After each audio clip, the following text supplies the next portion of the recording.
पण डॉक्टर, हे असं अचानक एका दिवसात होऊ शकतं? खरं तर नाही, कारण काल सकाळपर्यंतचे तिचे सगळे रिपोर्ट्स नॉर्मल आहेत. म्हणजे जे काही झालंय ते काल सकाळ नंतर झालंय.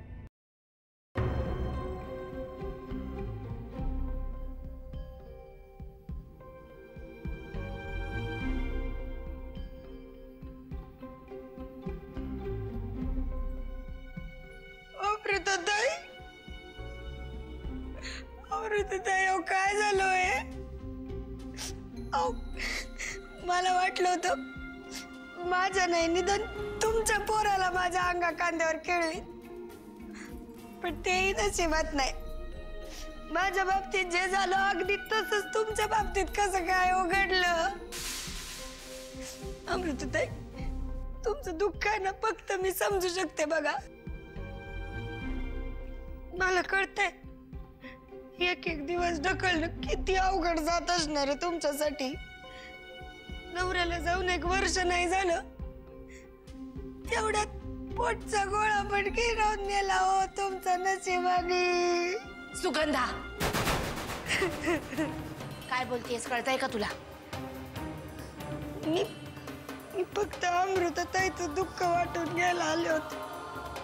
अमृताचं दुःख वाटून घ्यायला घरात बाकीची माणसं आहेत, तुझी गरज नाही. तू जा तुझ्या खोलीत. हो, पण असं काय? जा म्हटलं ना. काळजी घे तिची म्हणजे झालं.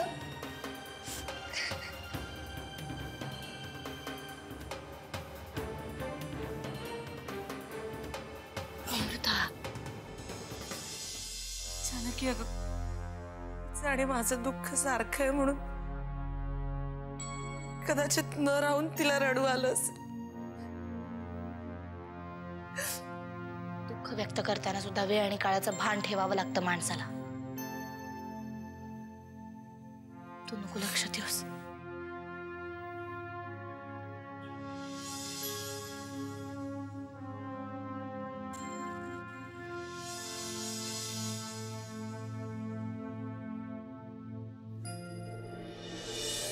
या म्हाताऱ्याच्या कुठं हरवला कोणास ठाऊक, तर कुठं शोधायचं याला? का स्वतःच एखादं औषध पिऊन गचकला का काय? कचकून कसं चालेल? मग आमची काम कोण करणार?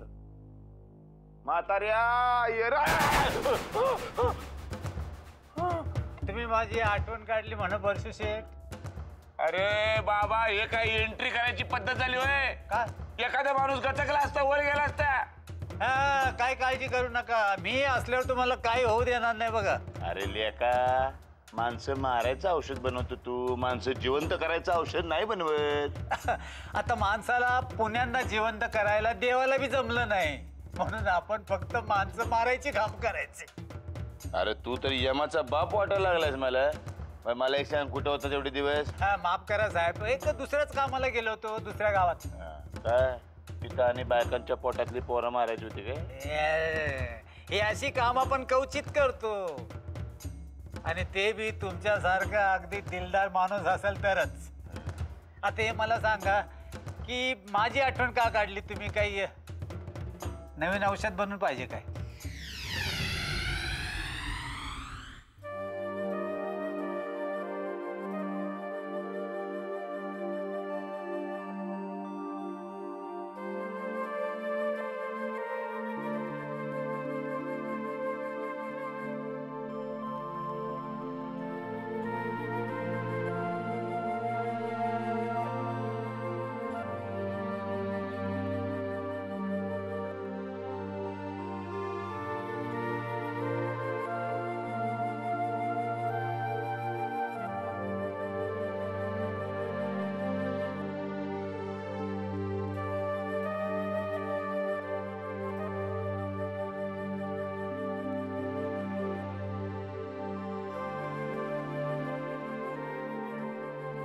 घे अमृता, बाळा जेवण घेऊन आलोय बघ तुझ्यासाठी. पटकन 2 घास खाऊन घे, बरं वाटेल तुला.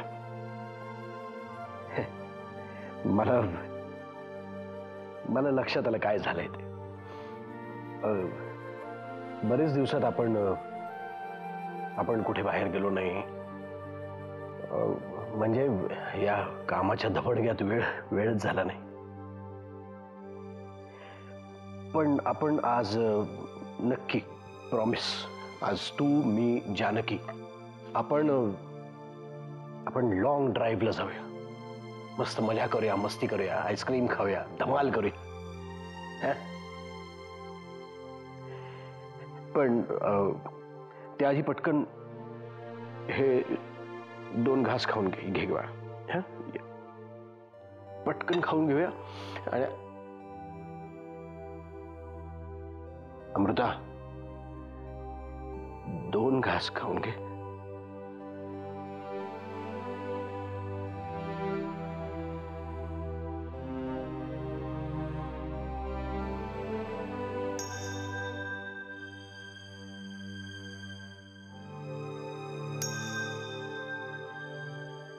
माझी आठवण का काढली तुम्ही? काही नवीन औषध बनवून पाहिजे काय? या औषधाचं नंतर बघू. याच्या आधी मलाही सांग तुला काय पाहिजे. चहा, कॉफी, थंड काही आहे? अशी लाच मी घेत नाही. आपण कोणासाठी काम करायला लागलो की अगदी मनापासून काम करतो, नाही तर कोणाला बी लक्षातच ठेवत नाही. मग जास्त शहाणपणा करून बोल नको. तुला पाठवीत करून. बरं, आता आपल्याला महत्वाच्या विषयावर चर्चा करायची आहे. इकडे बस इथं बसतो.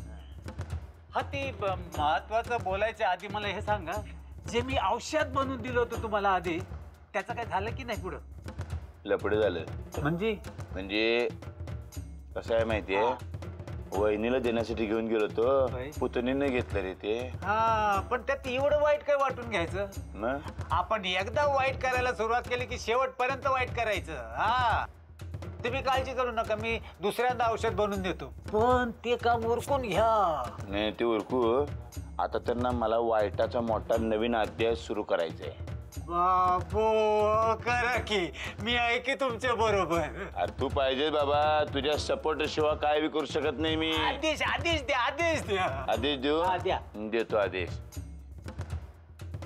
मागच्या टायमाला आपण दोघं लावत बसलो होतो. लावता तू काहीतरी मागचं आमचं सांगत होता किल्लेदारांचे. आम्ही कुठे शुद्धीत, आम्ही लुडकलो मध्ये. ते तुला आठवते का अजूनही? सगळं आठवतं. काय आठवणार नाही असं आपण काय बोलतच नाही. पण त्यावेळेला मी भरपूर काहीतरी बोललो होतो. तुम्हाला नेमकं काय पाहिजे तेवढं सांगा. सांगतो. तू असं म्हणलं होता, किल्लेदारांच्या 3 पिढ्यांची बाळणपण केलीस तू. जगलेल्या पोरांची, न जगलेल्या पोरांची. ती काय स्टोरी आहे ते मला जाणून घ्यायचं आहे. ती अगदी सरळ सरळ सांगितलीच होती की तेव्हा. आता अजून किती उलगडून सांगायची? नाही, इसकटून डिटेल मध्ये सांग बघू. आता ही विनंती समजायची की सूचना? अरे, विनंती, सूचना, आज्ञा काय वाटेल ते, पण महाराज आता बोला. बोलतो.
मला पाहून डोळे पुसलेस ना?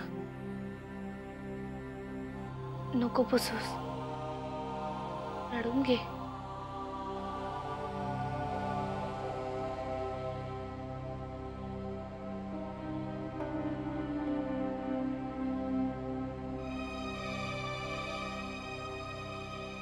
जानकी, अशा अनेक आठवणी आहेत. प्रत्येक आठवण तर आपण लपवू नाही ना शकत.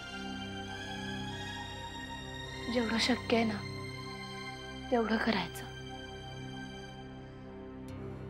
झोप तू आता. चल. तर कशी झोप लागेल मला? अमृता, तुझ्या प्रश्नांची उत्तरं माझ्याकडे नाहीये.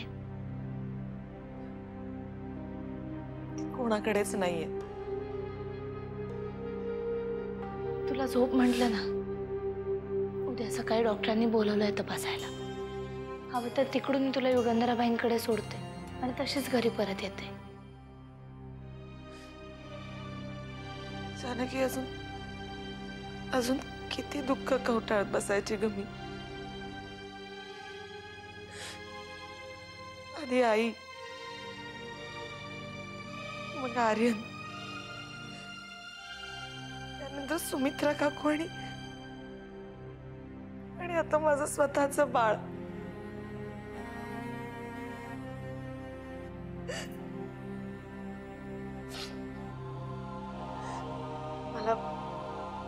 मला बोलायचंय, पण बाबांशी.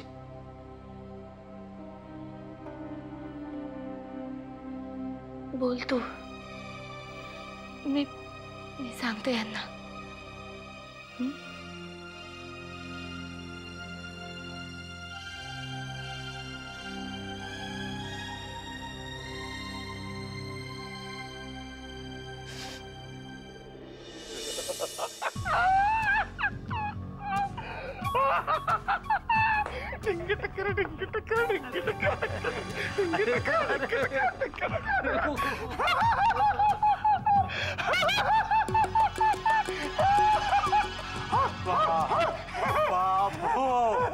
म्हणजे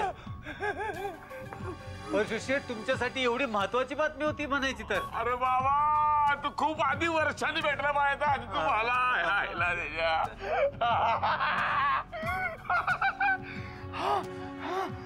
लय उशिरा भेटला रे तू. काय करू रे तुझं शंभ्या माझ्या.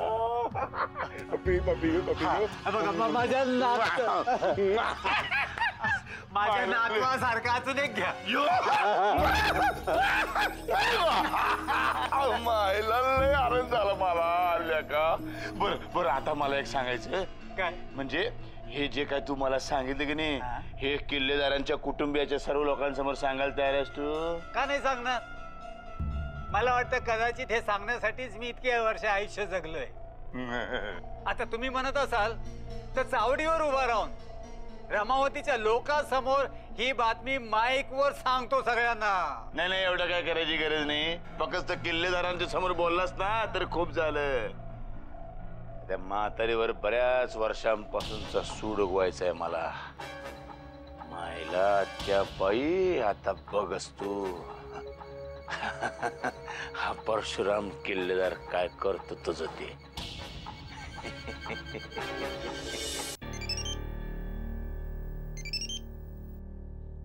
बोला. राष्ट्रवीर हो,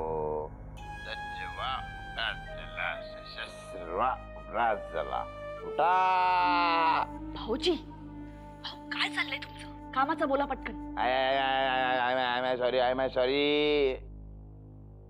मेरे को पता नहीं है मैंने किसको फोन लगाया है. I am sorry. भाऊजी, तुमची बडबड बंद करा. बंद कशी करा? लय आनंद झालाय मला. आनंदाची बातमी आहे वहिनी. ज्या गोष्टीची आयुष्यभर वाईट पाहिली ती वेळ येऊन ठेपलेली आहे. बहुधा तुम्हाला आज जास्तच झाली. आज अख्खी बाटली रिचवली तरी जरा बी चढणार नाही, माहितीये का नाही. एवढा आनंद झालेला आहे मला. का हो, 2-4 कोटींची लॉटरी लागली की काय? त्यापेक्षा बी जास्त मोठी. नुसती लॉटरी नाही, मटका म्हणा, 3 पत्ती म्हणा, जुगार म्हणा, घोडा म्हणा, सगळे लागले एकदम एकाच टायमाला. तुमच्या बोलण्यावरून तरी असं वाटतंय की खूप मोठं घबाड तुमच्या हाती लागलंय. लागले त्यातलं थोडा वाटत देणार बरं का तुम्हाला बी. थोडासा म्हणजे काय, मेहनत माझी, सगळ्यात मोठा वाटा माझा, तुम्हाला थोडा देणार. सारखं मला म्हणायचं की तुम्ही त्या थेरड्याला तसं सोडून आला, विचारायचं ते विचारलंच नाही. त्या थेरड्याला शोधला, धरला, बोलता केला, पोपटावानी बोललाय त्यो. भाऊजी तुमची वायफळ बडबड बंद करा आणि कामाचं बोला पटकन. बोलायचं नसेल तर मी फोन ठेवते. असं काय करते वेणी, सरळ माणूस, गरीब भाबडा माणूस आहे मी. ते सगळ्या जगाला चांगलंच माहिती होय. त्यामुळे कामाचं बोला आणि जमलं ना तर तुमच्या बायकोला जरा फोन करा. ती येऊन येऊन मला त्रास देते. अहो ती गेली उडत हो, मूर्ती जाईल ती, तिचं काय होईना, मला काय डोईजड झाली ती. ते मूर्ती मी आता असा गौप्य फोट करणार आहे की नाही, योग्य वेळ आल्यावर की किल्लेदारांच्या पायाखालची जमीन सरकली पाहिजे. भाऊजी पण हॅलो हॅलो.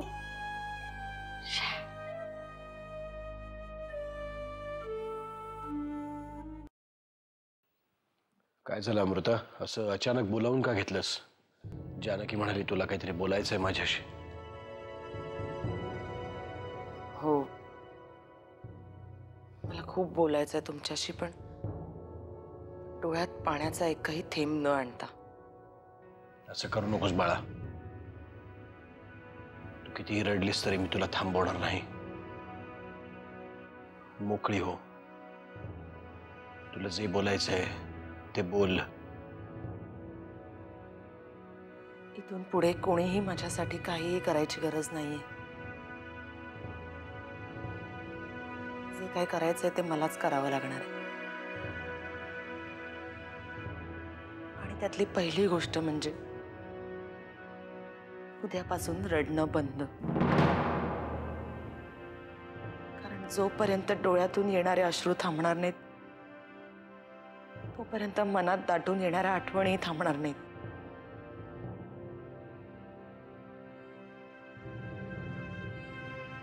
अमृता, मला आज तुझा खूप अभिमान वाटतोय बाळा. कारण नर्मदा गेली तेव्हा मी मोडून पडलो होतो आणि तूच माझ्या खांद्यावर हात ठेवून मला सावरलं होतंस. आणि आज तुझ्या आयुष्यात इतक्या सगळ्या घटना घडल्या तेव्हा आम्ही तुला सावरायचं सोडून तूच आम्हाला धीर देतेस. कारण माझ्याकडे पर्यायच नाहीये बाबा. माझ्या मुलाच्या आठवणीशिवाय कशी जगू शकेन मला माहित नाही. प्रामाणिक प्रयत्न मात्र नक्की करेन. बाबा, आजपर्यंत माझ्या वाट्याला नेहमी दुःखच आलीये. यात नक्की कोणाचा दोष आहे मला माहित नाही, पण हे दुःख सतत मनाला लावून लावून माझा उजडणारा प्रत्येक दिवस दुःखी होतोय. बाळा, तुला जे करावं असं वाटतं ते तू कर. तुला या सगळ्यापासून कुठे लांब जायचं असेल तर तसं मला सांग, मी व्यवस्था करेन त्याची. तुला परदेशात जायचं असेल तरी सांग, कायमचं कुठेतरी राहायला जायचं असेल तरी आपण तसं करू. आणि या बाबतीत जर युगंधरांनी काही आडकाठी केली तर मी बोलेन तिच्याशी, मी हात जोडेन तिच्यापाशी. मला नाही वाटत ते असं काही करतील म्हणून. बाबा, मला मामांकडे नाही जायचंय. तिथे आर्यांच्या आठवणी येतात म्हणून मी इथे आले. तिकडे गेल्यावर पुन्हा त्याच आठवणी, तोच त्रास मम्मांनाही आणि मलाही. त्यापेक्षा मला कुठेतरी लांब निघून जायचंय. तू सांग बाळा, तुला कुठे जावं असं वाटतंय? तू फक्त सांग, कुठे जायचंय सांग ना बाळा. तुला जिथे जायचंय तिथे घेऊन जाईन मी म्हंटल ना, तू फक्त सांग कुठे जायचंय तुला. रमावतीला. तिथे गेल्यावर मला निदान आईच्या खुशीत गेल्यासारखं तरी वाटेल. नक्की. हवं तर सुरुवातीचे काही दिवस आपण सुद्धा जाऊयात ना तिच्या बरोबर. तरी बाळा मला असं वाटतंय की तू एकदा युगंधराशी बोलून घे. तिला हे सगळं सांग. तशीच अडचण आली तर मी बोलीन तिच्याशी. अशी वेळ नाही येणार बाबा. माझी खात्री आहे मम्मा या गोष्टीला विरोध करणार नाही. उलट मला बरं वाटावं म्हणून मम्मा वाटेल ते करतील.